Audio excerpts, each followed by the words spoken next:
Heaven is for Real, a book about a young boy's claims that he visited heaven during a near-death experience, which was later made into a theatrical movie starring Greg Kinnear, there was The Boy Who Died and Went to Heaven, a more clumsily titled book about a young boy's claims that he visited heaven during a near-death experience, which was later made into a TV documentary starring nobody you ever heard of. Like the more popular title, this second book was also written by the boy's father, Kevin Malarkey, a therapist, and, like its counterpart, it describes a physical heaven conversation the child had with Jesus and God, and has a faith-affirming message at its core. However, unlike Heaven is for Real, the child at the center of The Boy Who Came Back from Heaven has been trying for some time to recant his story and atone for the deception. Alex Malarkey, who has been a quadriplegic since the car accident which inspired his tale, lives with his mother, who divorced her husband a few years ago. She and her son have been blogging and speaking out about the falsehoods in the book for some time. But it was not until Alex posted an open letter to one of the nation's largest Christian booksellers, Lifeway, which was published on the Pulpit and Pen website, that things began to happen. According to Alex, he made up the stories for attention. The book's publisher, Tyndale House, is pulling all remaining copies from distribution. An unnamed student at New Vision High School in Manteca, California, is accusing a teacher at the school, John Alameda, of misusing his position to promote Christianity during class time. The complaints were brought to the attention of the Americans United for Separation of Church and State, who sent a letter to Jason Messer, the superintendent of the Manteca Unified School District, informing him of the accusations.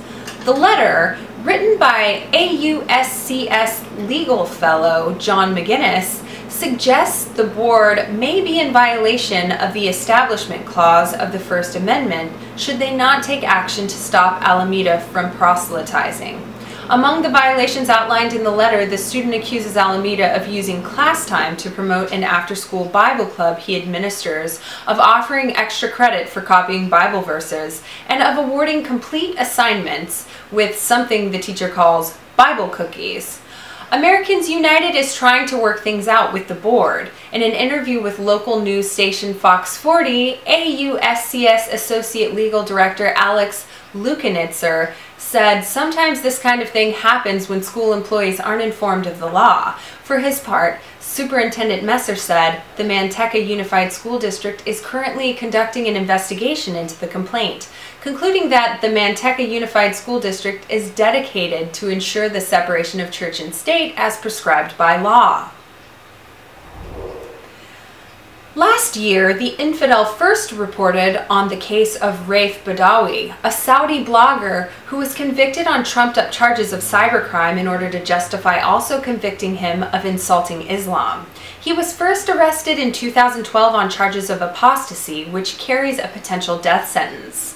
The apostasy charges were dropped in 2013 amid international appeals for clemency. However, his current conviction bears a 10-year confinement and 1,000 lashes. According to Amnesty International, the Saudi government intends to publicly lash Mr. Badawi every Friday for 20 weeks.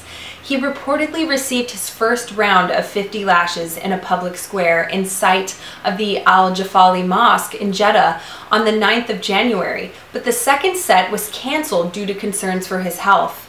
Badawi had previously won an appeal for a retrial after an initial conviction earned him 600 lashes and 7 years of confinement. However, the second conviction resulted in a harsher sentence.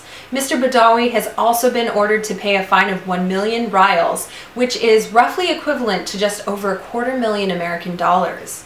According to a representative of Amnesty International named Boumadua, the sentence violates international law. Said Boumadua, by ignoring international calls to cancel the flogging, Saudi Arabia's authorities have demonstrated an aberrant disregard for the most basic human rights principles.